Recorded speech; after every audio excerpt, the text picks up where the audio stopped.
অমুসলিমদের ব্যাপারে আমাদের ধারণা কি হবে? তাদের ধর্মটাও সঠিক, আমাদেরটাও সঠিক, সব ধর্মই ঠিক এরকম? তাদের পরিণাম কি হবে মৃত্যুর পরে? তারা যদি তাদের ধর্মের উপরে মৃত্যুবরণ করে তাহলে তারা জান্নাতে যাবে নাকি জাহান্নামে যাবে? অমুসলিমদের সম্পদ এবং তাদের রক্ত, জীবন, এগুলো কি আমাদের জন্য হালাল?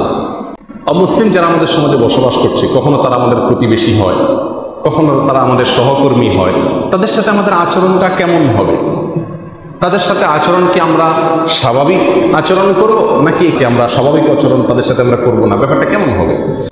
অমুসলিমদের ব্যাপারে আমাদের ধারণা কি হবে? তাদের ধর্মটাও সঠিক, আমাদেরটাও সঠিক, সব ধর্মই ঠিক এরকম? তাদের পরিণাম কি হবে মৃত্যুর পরে? তারা যদি তাদের ধর্মের উপরে মৃত্যুবরণ করে তাহলে তারা জান্নাতে যাবে নাকি জাহান্নামে যাবে? নাকি এটা আল্লাহর ইচ্ছার উপর নির্ভর করবে? আল্লাহ চাইলে জান্নাত দিবেন, চাইলে জাহান্নামে দিবেন। বিষয়টা কি, এ সম্পর্কে আমাদের ধারণা কি থাকবে? এ বিষয়ে কোরআনে কারীমের একাধিক আয়াতে পরিষ্কার নির্দেশনা রয়েছে। আল্লাহ সুবহানাহু ওয়া তাআলা ইরশাদ করেছেন, আউযু বিল্লাহি মিনাশ শাইতানির রাজীম, ইন্নাদ-দীনা ইনদাল্লাহিল ইসলাম। নিশ্চয় দিন বা ধর্ম আল্লাহর কাছে একটি গ্রহণযোগ্য মনোনীত, সেটি হলো ইসলাম। এটা যুগে যুগে বিভিন্ন নবী, বিভিন্ন রাসূল আলাইহিমুস সালাতু ওয়াস সালাম আল্লাহর পক্ষ থেকে সে দিনকে দুনিয়ার মানুষের কাছে পেশ করেছেন। এটাই ইসলাম নামে অভিহিত। শুধুমাত্র মুহাম্মদ রাসূলুল্লাহ সাল্লাল্লাহু আলাইহি সাল্লামের দিনই না, শরীয়তই না, মুহাম্মদ সাল্লাল্লাহু আলাইহি সাল্লামের শরীয়তের আগেও যত নবী রাসূল এসেছেন সমস্ত নবী রাসূলের শরীয়ত এর অন্তর্ভুক্ত। এটাই আল্লাহর কাছে একমাত্র মনোনীত দিন। এছাড়া মানুষের নিজের মন গড়া বা বানানো যত ধর্ম আছে এগুলো আল্লাহর কাছে ধর্ম বা দিন হিসাবে গ্রহণযোগ্য নয়। এটা একজন মুমিনের বিশ্বাস থাকতে হবে। আল্লাহ সুবহানাহু ওয়া তাআলা আয়াতে বলেছেন, ওয়ামান ইয়াবতাগি গায়রাল ইসলামি দীনা ফালান ইউকবালা মিনহু। যে ব্যক্তি ইসলাম ছাড়া অন্য কোনো ধর্মকে দিন হিসাবে তালাশ করবে বা গ্রহণ করবে, সেটা তার কাছ থেকে আল্লাহ সুবহানাহু ওয়া তাআলা অ্যাকসেপ্ট বা গ্রহণ করবেন না, সেটা বাতিল হবে, অগ্রহণযোগ্য হবে। এই দুটি আয়াত এর পাশাপাশি অনেক হাদিসের আলোকে এ বিষয়ে পরিষ্কার যে একজন মুসলিমের ধারণা থাকতে হবে যে ইসলাম ছাড়া অন্য কোনো ধর্ম পৃথিবীতে যেটা রয়েছে এর কোনোটি আল্লাহর কাছে ভ্যালিড বা গ্রহণযোগ্য না। ইসলাম ছাড়া অন্য কোনো ধর্মের মানুষ যদি ভালো কাজের পাহাড়ও করে, সে ব্যক্তি জান্নাতে যেতে পারবে না। কারণ জান্নাতে যাওয়ার জন্য যে অ্যাকাউন্ট ওপেনিং এর ব্যাপার সেটাই সে করেনি, ইমানই সে আনেনি, বিদেশে জান্নাতে যাবে না। এ বিষয়ে চূড়ান্ত ধারণা থাকতে হবে। আমাদের অনেক ভাইরা আছেন, আমাদের সেকুলার সমাজ ব্যবস্থার ভিতরে বেড়ে ওঠার কারণে অনেক ভাইরা, অনেক বোনেরা আছেন যারা মনে করেন নিজেদেরকে উদার প্রকাশ করতে গিয়ে বা উদার প্রমাণ করতে গিয়ে বলেন যে সব ধর্মই ঠিক, কোনো ধর্মই খারাপ কিছু বলে না, অর্থাৎ সব ধর্মই ভালো, জান্নাতে যাওয়ার অনেক রাস্তা আছে, যে যে রাস্তা দিয়ে যায়, তার মানে সব ধর্ম দিয়েই জান্নাতে যাওয়া যাবে।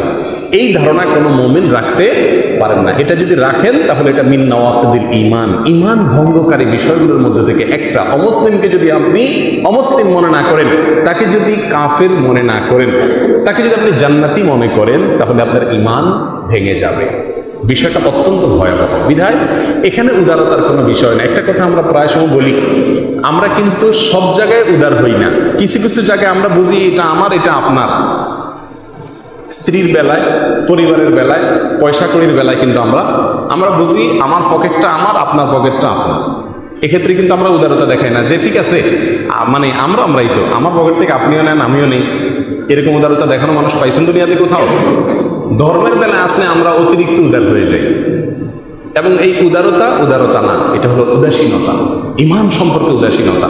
যদি আপনি মনে করেন এটা উদারতা, তাহলে আমি বলবো এটা আপনার ইসলাম সম্পর্কে উদাসীনতা ও মূর্খতা।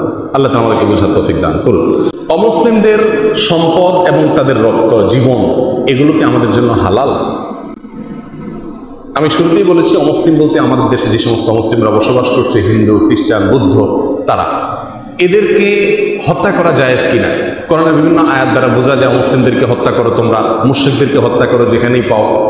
এই সমস্ত আয়াতগুলোর আলোকে তাহলে আমরা কি হিন্দু, খ্রিস্টান, বৌদ্ধ, আমাদের সমাজ যারা বসবাস করছে তাদের যাকে যেখানে পাবো চান্স পেলে হত্যা করে দেব? বিষয়টা কি সেরকম? কেন? এর কারণ হলো আল্লাহ সুবহানাহু ওয়া তাআলা যে আয়াতে বলেছেন মুশরিকদেরকে যেখানে পাও হত্যা করো, সেটা যুদ্ধাবস্থায়, যুদ্ধক্ষেত্রের কথা। যুদ্ধক্ষেত্রে তো প্রতিপক্ষকে হত্যা করবে, সেটা তো সিদ্ধ এবং বৈধ, গ্রহণযোগ্য, স্বীকৃত সকল সভ্যতায়, সকল সমাজে, শুধু কোরআনে না।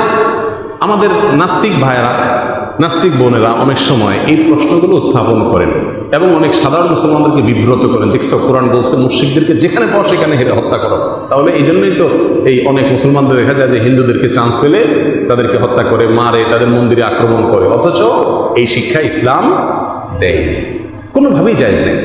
রাসূল আকরাম সাল্লাল্লাহু আলাইহি সাল্লাম বলেছেন, মান কাতালা মুআহাদান, যে ব্যক্তি কোনো জিম্মিকে হত্যা করবে, মুসলিম দেশে বসবাস করছে, মুসলিম রাষ্ট্র বা সরকার তার বসবাসকে, তার নাগরিকত্বকে স্বীকৃতি দিয়েছে, এরকম কোনো ব্যক্তিকে যে ব্যক্তি হত্যা করবে, অথবা মুসলিম দেশে অমুসলিম দেশের অমুসলিম তিনি প্রবেশ করেছেন ভিসা নিয়ে, অনুমোদন নিয়ে, এক কথায় রাষ্ট্র বা সরকার তাকে বসবাসের সুযোগ দিয়েছেন, এরকম কোনো ব্যক্তিকে যে ব্যক্তি হত্যা করবে সে জান্নাতের ঘ্রাণও পাবে না,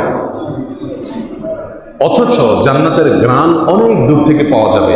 তার মানে এই লোক কখনো জান্নাতে যেতে পারবে না। এবং হাদিসটি বুখারীতে বর্ণিত হয়েছে। তাহলে এই হাদিসের আলোকে পরিষ্কারভাবে আমরা জানতে পারলাম কোনো অমুসলিমদেরকে আমাদের সমাজ যারা বসবাস করছে হত্যা করা জায়েজ নাই। তাদের কোনো সম্পদ আপনার জন্য হালাল না, মনে চাইলে তাদের সম্পদ দখল করতে আপনি পারবেন না। অতএব এটা সম্পূর্ণরূপে হারাম। রাসূল আকরাম সাল্লাল্লাহু আলাইহি সাল্লামের বহু হাদিসের ক্ষেত্রে রয়েছে যেগুলো দ্বারা এটা প্রমাণিত হয়। অমুসলিম যারা আমাদের সমাজে বসবাস করছে, কখনো তারা আমাদের প্রতিবেশী হয়, কখনো তারা আমাদের সহকর্মী হয়, তাদের সাথে আমাদের আচরণটা কেমন হবে? তাদের সাথে আচরণ কি আমরা স্বাভাবিক আচরণ করব, নাকি আমরা স্বাভাবিক আচরণ তাদের সাথে আমরা করব না? ব্যাপারটা কেমন হবে? এই প্রসঙ্গে কোরআন কারীমের একটি আয়াত রয়েছে। আল্লাহ সুবহানাহু ওয়া তাআলা ইরশাদ করেছেন, লা ইয়ানহাকুমুল্লাহু আনিল লাযীনা লাম ইউকাতিলুকুম ফিদ-দীনি ওয়া লাম ইখরিজুকুম মিন দিয়ারিকুম আন তাবাররুহুম ওয়া তুকসিতু ইলাইহিম। আল্লাহ সুবহানাহু ওয়া তাআলা তোমাদেরকে নিষেধ করেন না, বারণ করেন না ওই সকল অমুসলিমদের বিষয়ে যে সমস্ত অমুসলিমরা তোমাদের সঙ্গে যুদ্ধে লিপ্ত হয়নি, তোমাদেরকে হত্যা করেনি, তোমাদের দেশ থেকে তোমাদেরকে বের করে দেয়নি, তাদের সঙ্গে সদাচরণ, সুন্দর ব্যবহার, উত্তম আখলাক প্রদর্শন করতে আল্লাহ নিষেধ করেন না। এবং তাদের প্রতি ইনসাফ এবং নিষ্ঠা, ন্যায়সঙ্গত আচরণ করতে আল্লাহ সুবহানাহু ওয়া তাআলা নিষেধ করেন না। এই আয়াত থেকে পরিষ্কারভাবে বোঝা গেল সাধারণভাবে অমুসলিম যারা আছেন আমাদের দেশে, এই সকল অমুসলিমদের সাথে আমরা এবং যারা যে দেশে বসবাস করছেন তারা যদি আহলুল আহদ হয়, তাহলে তাদের সঙ্গে অবশ্যই আমাদেরকে স্বাভাবিক আচরণ করতে হবে। তার মানে অ্যাজ এ প্রতিবেশী তিনি যদি অমুসলিমও হয়, তার সাথে আমার সদাচরণ করতে হবে। তাকে আমি প্রতিবেশী হিসাবে কোনো প্রকার কষ্ট তাকে আমি দিতে পারবো না। এক কথায় স্বাভাবিক এবং সুন্দর আচরণ বলতে যেটা বোঝায়, একজন মুসলিমের সাথে আমরা যেভাবে করে থাকি, একজন অমুসলিমের সাথে স্বাভাবিক আচরণ করতে আল্লাহ সুবহানাহু ওয়া তাআলা বারণ করেন না। তার মানে এটা কোরআন কর্তৃক অনুমোদিত। কথা বুঝে আসছে? বিধায় অমুসলিমদের সাথে আমরা সুন্দর আচরণ করতে পারবো এবং ন্যায়সঙ্গত আচরণ অবশ্যই করা যাবে। সূরা মুমতাহানার আয়াত সেটাই প্রমাণ করছে।